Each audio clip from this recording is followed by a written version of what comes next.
Happy Monday, everybody. Hope you're all enjoying Bloomburrow. We're on to the 4th week, and every Monday I like to start off by doing a best of 1, best of 3 meta review in Standard. And so what I like to do for best of 1 is use a third-party tracker called untapped.gg. This way I can kind of remove my bias for what is the best deck and just go off of the data.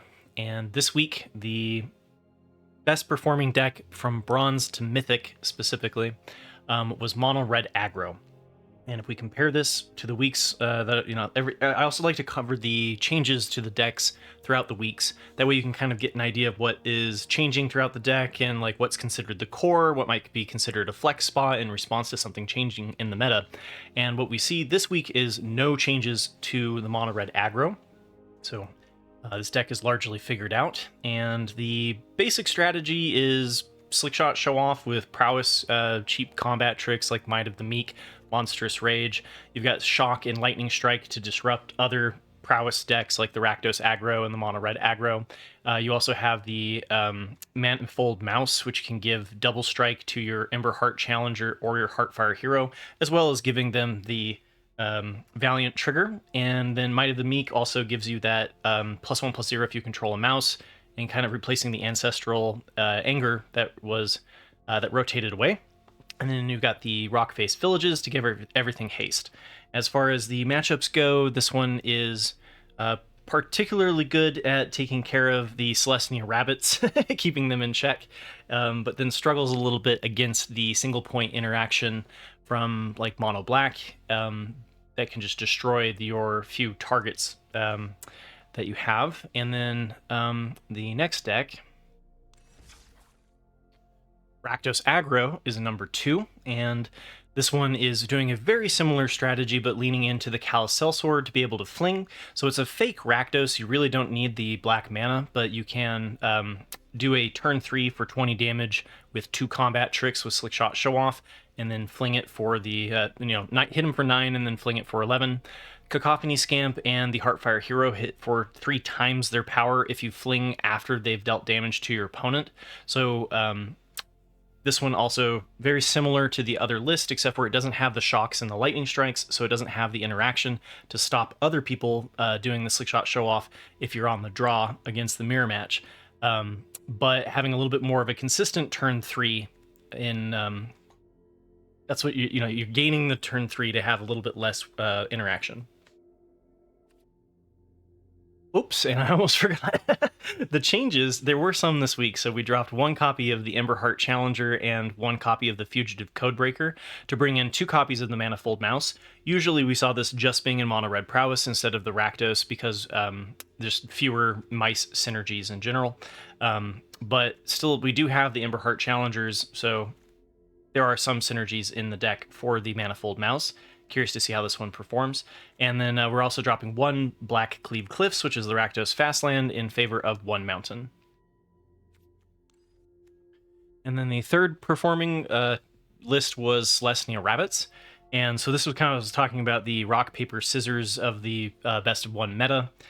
This one kind of punishes the single point interaction that the prowess decks are weak to because of cards giving you multiple rectangles in 1 card, Sanguine Evangelist creating a token as it comes down, and these decks also being good against the mono black discard decks for the same reason, hard to answer 1-for-1 with the black removal, but then lacking the interaction to counter the mono red prowess, since this deck has no ability to interrupt that outside of maybe having Phineas Ace Archer as a reach creature to block the Slickshot Show Off, but it's pretty thin. If we compare this one to last week as well, we see no changes to the archetype, so this one is largely figured out. A fourth performing one was Boros Convoke, which is performing slightly worse than Selesnya Rabbits. It's a similar strategy. It's go wide, flood the board, and it performs against the Selesnya Rabbits. It has troubles. The Selesnya Rabbits has a slightly faster pace, but this was the deck that was a top performer before rotation. You can get a turn 2 Knight Errant of Eos by being able to sacrifice one of your artifacts with Gleeful Demolition and then Convoke for 5 on turn 2, hitting up a Imidane's Recruiter on turn 3, so you can hit particularly hard into your opponent with this deck. And this one is a little bit weak to the Wraths of like Temporary Lockdown and Sunfall, anything that's sweeping the board. Same with the Selesnya Rabbits. They both kind of struggle against those decks. And if we compare this one to last week as well, we see no changes to the archetype. So again, this one's been around for a while. Really, the only thing that it got was the hop to it. And this replacing the Voldaren Epicure, sort of moving towards a turn 3 Knight Errant of Eos, with still being able to do the turn 2. And then Case of the Gateway Express for the removal is the only removal in this list, and it's sorcery speed, so it doesn't help you against those prowess decks. But not running the War Leader's Call, which helps you against the control matchups, because we've not really seen a whole lot of control in Best of 1 like we did prior to rotation. Number 5, according to the tracker, was Mono Black Skeletons. And this one, we've seen a couple of changes happening throughout the week, but I think we've kind of settled on the final build here, at least for now. And so this one, having no changes from last week, centered around Corpses of the Lost, being able to give all of your skeletons haste. So you've got the Tiny Bones, Forsaken, Cult Conscript, as well as Case of the Stashed Skeletons, which all synergize with Corpses of the Lost. Gix Yawgmoth Praetor takes advantage of that your opponent does not want to block your skeletons to give you some card draw. The Deep Cavern Bat then also disrupts some of your opponent's plays, and the Cut Down and the Go for the Throat help against the Mono Red and the Rakdos Aggro, being able to shoot the Slickshot Show Off out of the air. And then the Bloodletter Accolazotz here, making your stuff hit for double damage. And you can tutor for it with the Case of the Stashed Skeleton if they kill your suspected skeleton. And they do stack. The effects do stack. So if you have multiple Bloodletter Accolazotz in play, then you can hit them for 2 damage, which then can turn into 16. You get the idea. Number 6, according to the tracker, was Boros Mice. And again, we see no changes to this archetype since last week. So I'm just going to try to blow through these.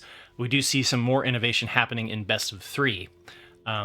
But Best of 1 kind of feeling like maybe the meta has settled a little bit in the first month of Bloomburrow. And so this one, leaning fully into the mouse synergies, you get the Lord here to give all of your mice +1/+1. You've got the Emberheart Challenger, Manifold Mouse, and Heartfire Hero like you do with Mono Red aggro, but then you're bringing in additional mice synergies like the Flowerfoot Swordmaster and the Cheeky House Mouse for white. And because you're bringing in the second color, it's going to be a little bit more, include a little bit more inconsistencies.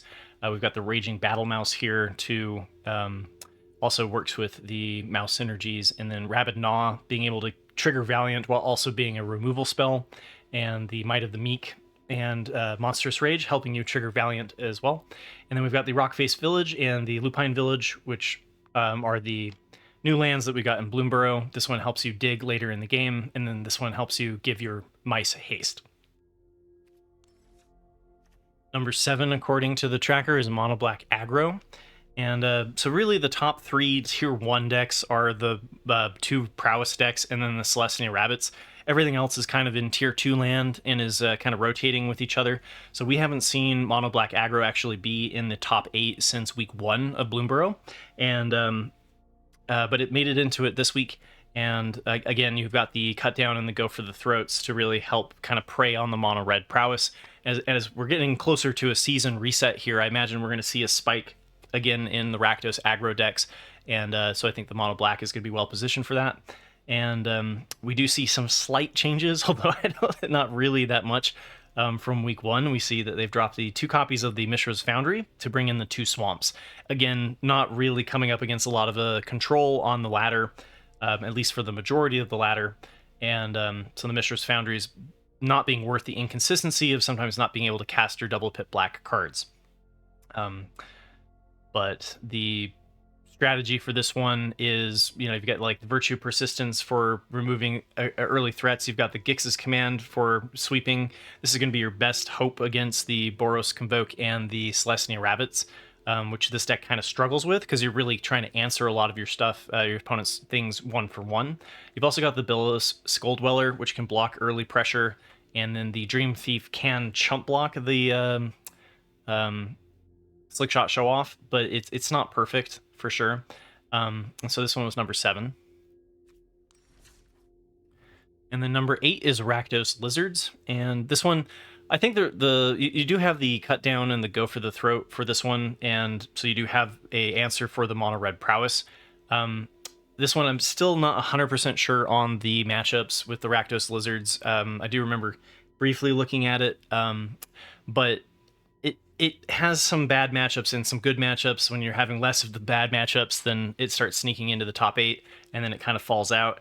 So, but it can be really fast, because if you've got the Hired Claw and the Iridescent Vine Lasher, which both can damage your opponent on the first turn, which then enables you to be able to play the Flame Cash Gecko. And I've had people do stuff like play the Hired Claw, play a Flame Cash Gecko, play another Flame Cash Gecko, and play a Gev in one turn, right? And then you're just sitting there and you're like, well, cool, my opponent just played 5 cards and I've done nothing. So it can get off to a very fast start. And we do see this also playing in best of 3. So compared, though, to week 2, which was the last time it was in the top 8, we see no changes to the archetype. So kind of feels figured out, at least for best of 1. And the Scales of Shale here to help up against the mirror match, giving you that life gain, can really swing it into your favor. And then we also have the Outlaw synergies with the Laughing Jasper Flint, because the Lizards are also all Outlaws. All right, now we got into the best of 3. And so what I like to do for best of 3 is I like to use a tournament called the Standard Challenge on Magic the Gathering Online. It's a very competitive tournament, and we see a lot of really good players in those tournaments. And so they've kind of moved the scheduling around a little bit, so we're starting to see one on Friday, Saturday, and Sunday.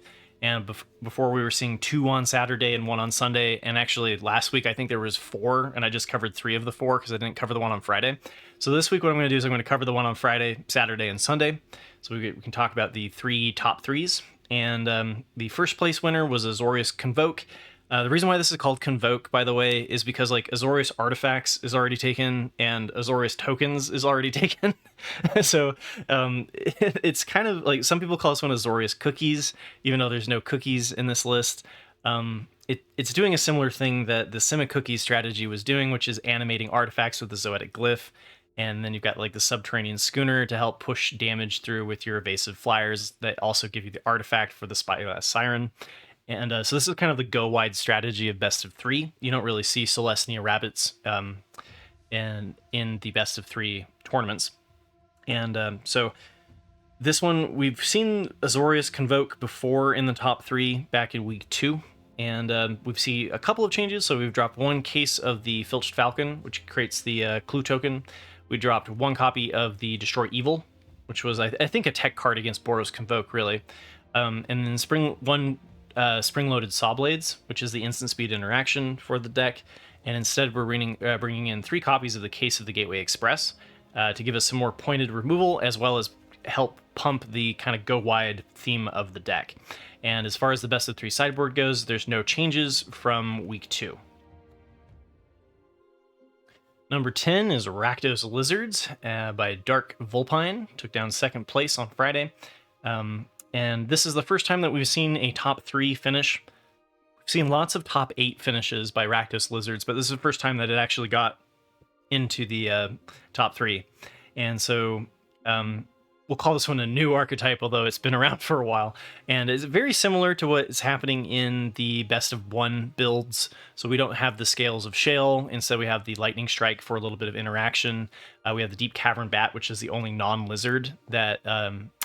everything else is similar to the best of 1, so we still have the Hired Claw and Vine Lasher into the Flame Cash Gecko to then play multiple cards. Gev getting bonuses for damaging our opponent, Fireglass Mentor giving us Dig, Laughing Jasper Flint also giving us Dig with the Outlaw synergies, and then we have the Thoughtstalker Warlock for the Hand Hate. And as far as the best of 3, real quickly on the lands, there's been a debate about whether or not this would be a good deck to be running the Rockface Village, so the red one that gives your lizards haste, and whether or not to run the Mudflat Village, because this deck, it doesn't really like to extend very far into the late game and kind of struggles against the wraths of like Domain, which I think is really what's been keeping it out of the top 3. And so I think that the Rockface Village actually helps against Domain, where you can get your damage in before your opponent is able to respond outside of the ley line and get lost.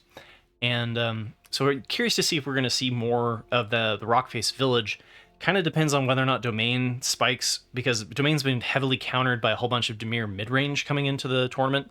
So the meta is definitely kind of shifting in its rock, paper, scissors, and it was well positioned for Rakdos Lizards this week, I think largely because it does well against Dimir Midrange.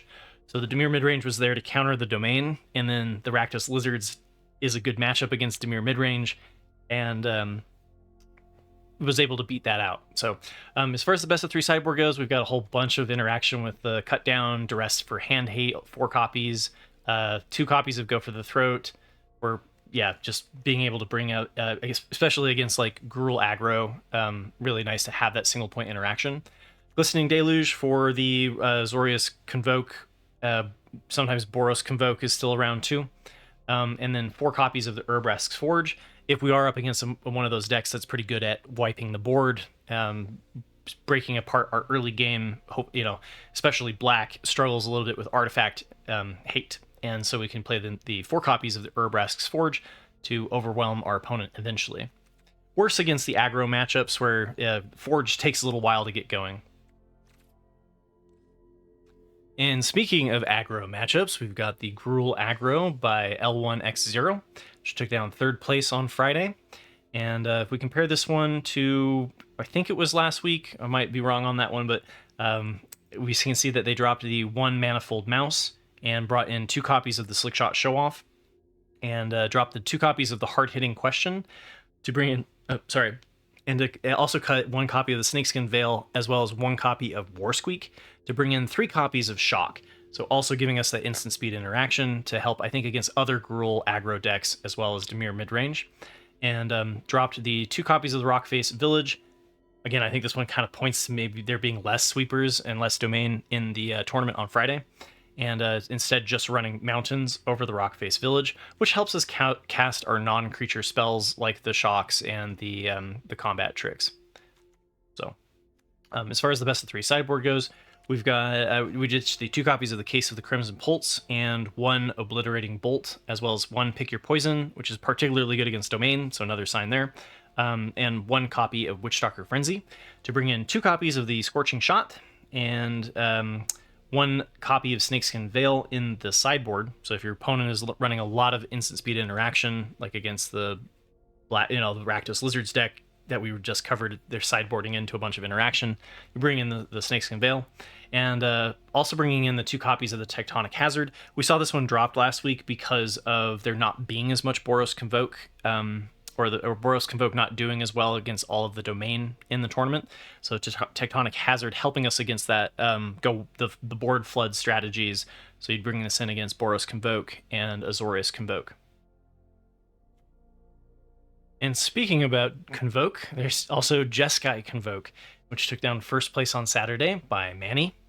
And so this one's very similar to Boros Convoke, except for instead of the Voldaren Epic here, we're running the Spyglass Siren to give us that turn 1 map token as well as a creature, which helps us set up a turn 2 Knight Errant of Eos, like I talked about in Best of 1.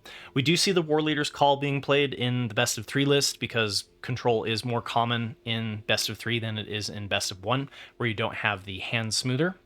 And but similar strategy. We've talked about this one a lot. Still got the Case for the removal plus board pump. We've got the Sanguine Evangelist, which can pump our board. We've got the Knight Errant of Eos, which gives us dig, and then the Imidane's Recruiter, which can hit for an incredible amount of damage. As far as the best of 3 sideboard, we've got Protect the Negotiators. We actually haven't seen a whole lot of since the Azorius Flash decks back that were running the Zephyr Sentinel, like Azorius Soldiers, almost like, 6-7 months ago. But anyway, giving us a little bit of counterspell, similar to Dimir Midrange. It's nice to have the counterspell against Sunfall and Domain. So if you're playing up against a sweeper that's going to be playing Sunfall on turn 5, it's really nice to protect your board from the with a counterspell. Destroy Evil helps up against anything running an enchantment heavy, so whether or not it's Boros or mono white control or whatever version is running the Caretaker's Talent, Destroy Evil giving you that enchantment hate. Works pretty well against Boros Convoke Mirror to be able to hit the Case of the Gateway Express and the War Leader's Call, as well as the Knight Errant of Eos. So there's some favorable matchups where you're going to bring in the Destroy Evil. And Elspeth's Smite really helps up against mono red, which this deck struggles with. So like Gruul Aggro, I guess, is the mono red that's more prevalent. But still being able to give you that instant speed interaction so that you can respond to your opponent beating you up with a slick shot show off. And Requisition Raid giving us also some artifact hate if we're coming up against Urabrask's Forge. And Invasion of Gobakon. Again, I prefer this one against... I like this one to disrupt my opponent's tempo more so than if my opponent is playing something that's like a Wrath that doesn't exile, right? So you could bring this in against like Starfall Invocation or White Sun's Twilight, the Wraths that don't exile, because this will protect you from that. But I find it to be more handy at disrupting a tempo play that is really important. So like the one I think is most relevant in the meta right now is like Gix. Right, getting rid of Gix and Dimir Midrange just really slows down their whole plan.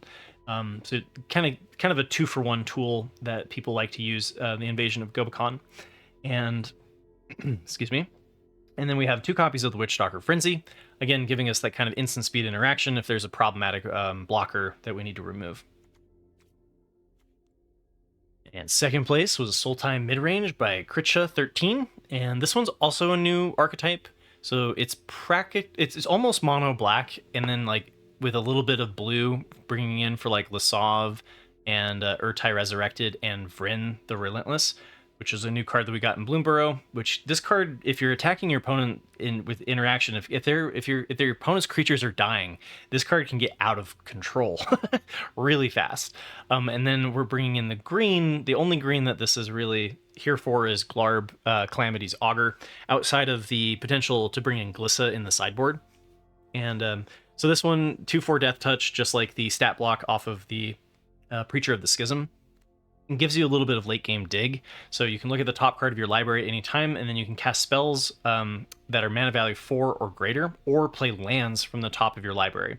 And then you can also tap it to Surveil 2. So really giving you a nice late game tool, and curious to see how much more we're going to see Glarb make it into decks.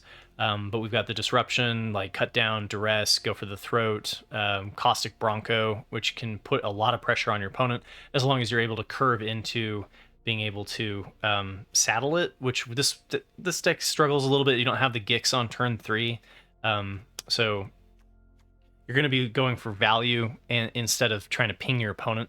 We've got the Virtue Persistence to stop our opponent, and then also work with the Surveil off of Glarb. Lasav also works off of the Graveyard Synergies, being able to become a copy of a creature. We've got the Hostile Investigator here to hate against the Azorius Control or Mono White Control, being able to attack their hand. Same with the Deep Cavern Bat and Liliana of the Veil. And Urtai Resurrected here, not really having a whole lot of synergies with like the Fairy Mastermind that we sometimes see, but it does work with Shieldred, being able to gain you the life, or ping them the 2 life when they draw an additional card. And the sideboard, we've got the Cruel Claws Heist, which I really want to know if we're going to see this being played more, because you can gift them a card if they're hellbent and don't have a hand, and then you can take that card from them. So I've seen that being explored, and kind of giving you an alternative hand hate to just running more Duress, right? We've got the negates for Domain, anything running the Sweepers, Malicious Eclipse for the go wide strategies of Azorius Convoke and Boros Convoke. The Tishana's Tidebinder, I think, really helps against the Caretaker's Talent decks, being able to silence the enchantment or the Elspeth's or Eternal Wanderer that deck, the Planeswalkers that deck tends to run. We've also got a sweeper with or a pinpoint removal with the End, which can remove all of the copies of one specific strategy. Terra Sunder giving us a little bit of artifact and enchantment hate. Again, I think helps against that mono white control or Boros control that we were starting to see with the Caretaker's Talent.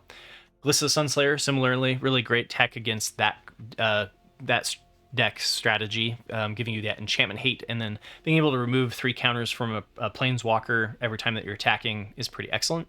And we also have the Urtai Resurrected and Vryn the Relentless that we can bring in from the sideboard. All right, and then third place was taken down by a Jeskai Control by Lori Pro Tour. And so this one alone, right? Saturday was 3 different archetypes that we haven't seen in the top 3 before. So we're seeing a lot of innovation in best of 3. And so if you're tired of the mono red prowess and the Rakdos aggro in best of 1, I definitely encourage you to explore best of 3.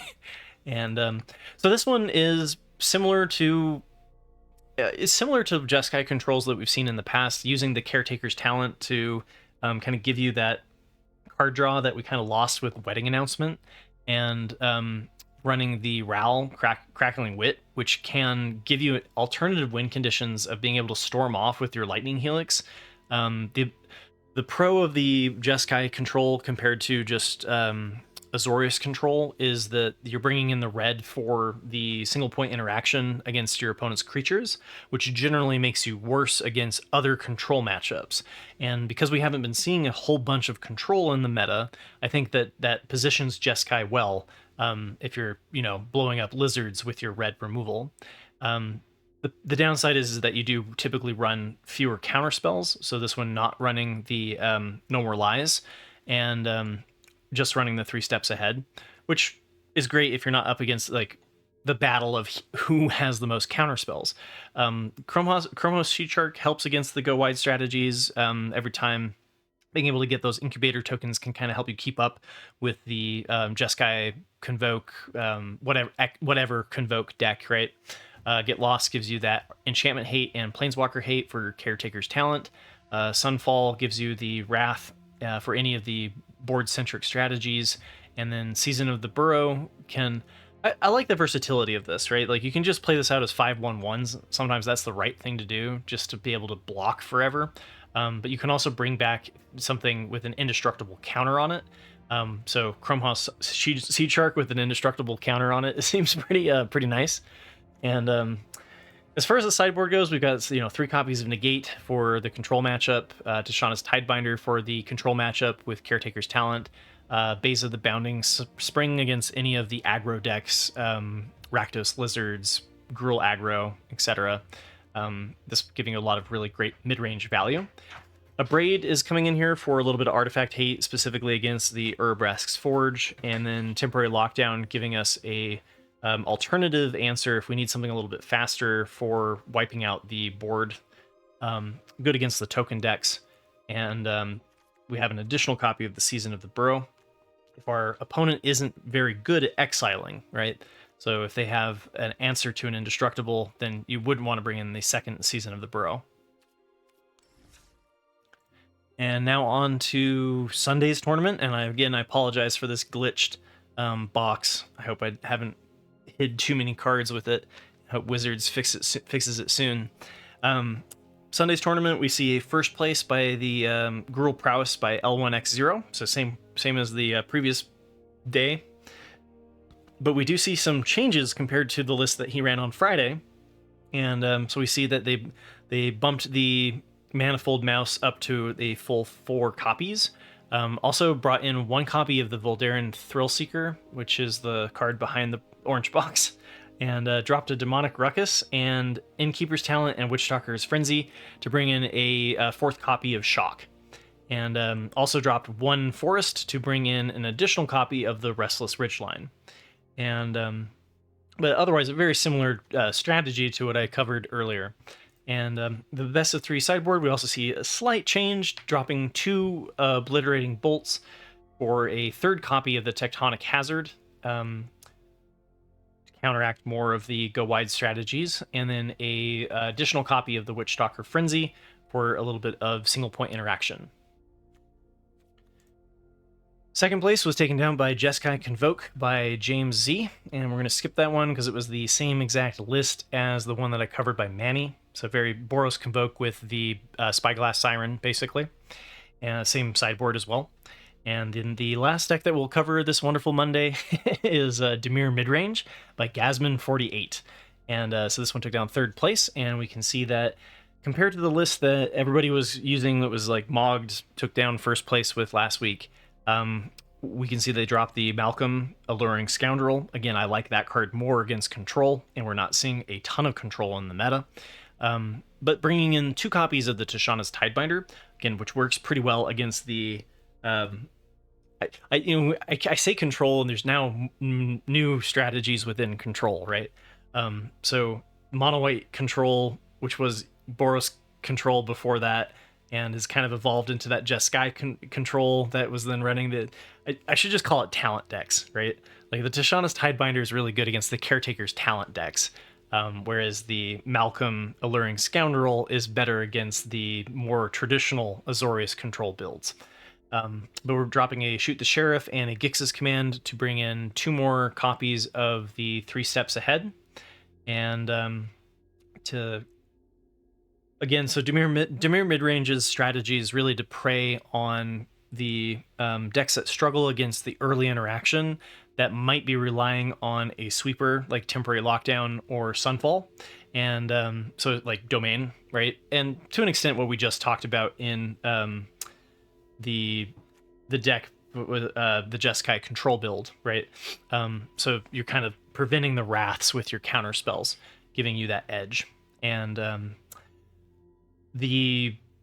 we're also dropping the Liliana the Veil, again another one that's usually a tech card against the control matchups to hate on their hand. And as far as the best of 3 sideboard goes, we've got we dropped 1 Cut Down and brought in a Duress. So we do still have some options if we find ourselves up against more of a control build. We can kind of go into the traditional hate their hand. And we're dropping the Glistening Deluge, which is the one-sided board wipe. So we still have the Malicious Eclipse, but not the one that's like designed to hit one side of the board. And dropping the Sheoldred's Edict as well, which is I think is another sign that we just didn't see a whole lot of Planeswalkers in last weekend's tournaments. And bringing in the 2 copies of the Liliana the Veil in the sideboard. Again, there are some matchups where Liliana the Veil is your best tool, usually the more controlling matchups. It is okay against the Golgari midrange as well, like slower midrange decks where you can kind of snipe a problematic card like Glissa the Sunslayer or something like that. Liliana's pretty good for that matchup as well. So thanks for listening to my ramblings. I've been pretty busy this week, so I wasn't able to get out as many videos as I have in the past, but I do enjoy doing these best of 1, best of 3 meta reviews, and I've gotten a lot of really positive feedback in the past about how it's been helpful if you're returning to Standard. Kind of gives you an idea of what's going on.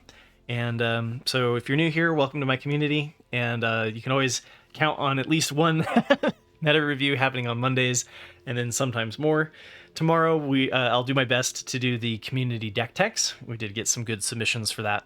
So take care, everybody. Good luck on the ladder and crushing your matches, and I will see you all next week.